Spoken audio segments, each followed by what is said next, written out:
You'd like to be a man after God's own heart, wouldn't you? Yeah, and gossip on the telephone all week. You'd like to be a man after God's own heart, wouldn't you? Yeah, and fight back and not get along and have enemies.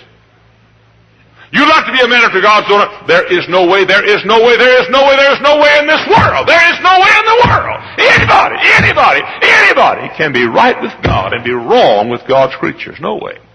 No way. It has eaten up more people. It has cost more power in the pulpit than any other 10 things I know. I'm talking about jealousy. I'm talking about criticism.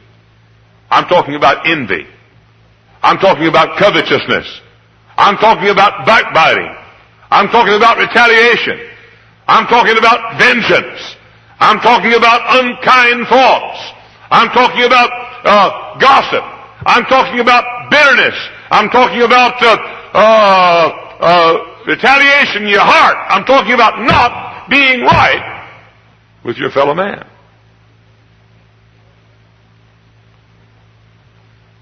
I kept on looking. I found in the Bible that Jacob's name was changed one time. The word Jacob means trickster, supplanter, heel grabber, bad name. But God changed Jacob's name one day to Israel, which means a prince. Now what made Jacob a prince? When was it? The Lord turned Job's captivity when he paid for his friends. The Lord called David a man after his own heart when he got right with Saul. The Lord called Abraham a friend of God when he got right with Lot. Now when was it that Jacob's name was changed to Israel? Tell you when. Jacob had stolen his brother's birthright. Jacob had stolen his brother's blessing. You recall the story. His mother Rebekah said, Jacob, you better leave. You go down to our home country and you stay down there because Esau is going to kill you. Jacob stayed down there over 20 years. Now listen to me. He had a bitter heart toward his brother all that time. His name was Jacob, trickster, supplanter, heel grabber, deceiver. And then Jacob one day said, I'm going to make it right with Esau. And Jacob went to Jabbok, river Jabbok. On the other side of that river, he prayed all night long, and he said, Dear God, I'm going to make it right with my brother. Tomorrow morning, I'm going to make it right with my brother. And the angel of God began to leave, and Jacob said, You're not going to leave me. I'm not going to let you go. I'm going to make it right with Esau. And when Jacob, in his own heart, got right with Esau, God said, Jacob, I'm going to give you a new name. I'm going to give you Prince. Now you listen for a minute. Listen. I don't care how good a preacher some of you young men become. You're not going to go with a dime for God unless you get away this critical nature and critical tongue and gossiping tongue and bitter spirit out of your heart. I don't care how good a Sunday school teacher you are, or how good a soloist, or how good a duet, or how good a trio, or how good a choir number, or how good a deacon, or how good a usher, or how good a Sunday school superintendent, or how good a preacher, or how good a college professor, or how good a so-called Christian you are, you cannot be right with God and be wrong with anybody in the whole world.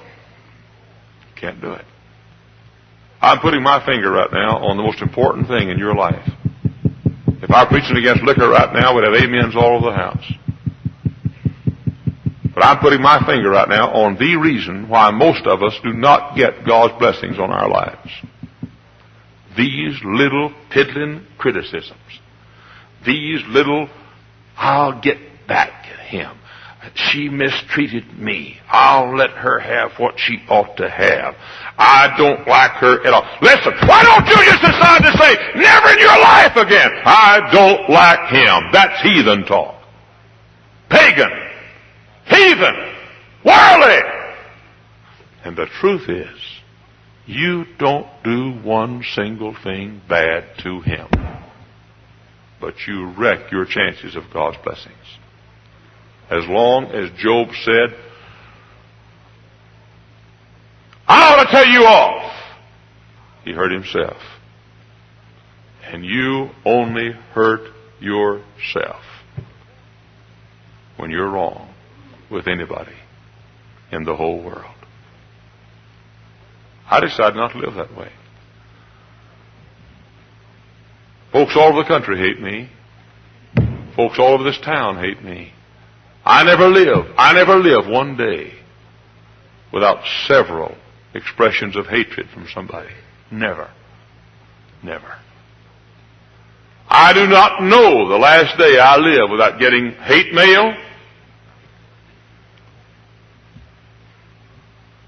without getting slandered, or even somebody coming to me and saying, I like you in spite of the fact that so-and-so thinks you're a devil. I know what I'm talking about, folks, and I'm a happy person. I enjoy life. But I could be this morning, if I would let myself, I could be eaten up. Literally eaten up. But I want the blessings of God upon me. And I want to be God's friend. And I'd like to be a man after God's own heart.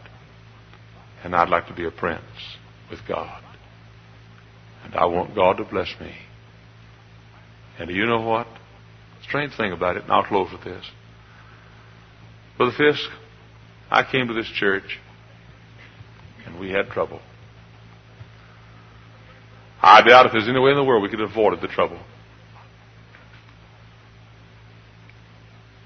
But after the trouble was over, we couldn't get unstuck. We'd stay around 7 and 7:10 and 7:25 and 7:50 and 7:25 and 7:10 and 7:35. You know, for 2 years we couldn't get unstuck.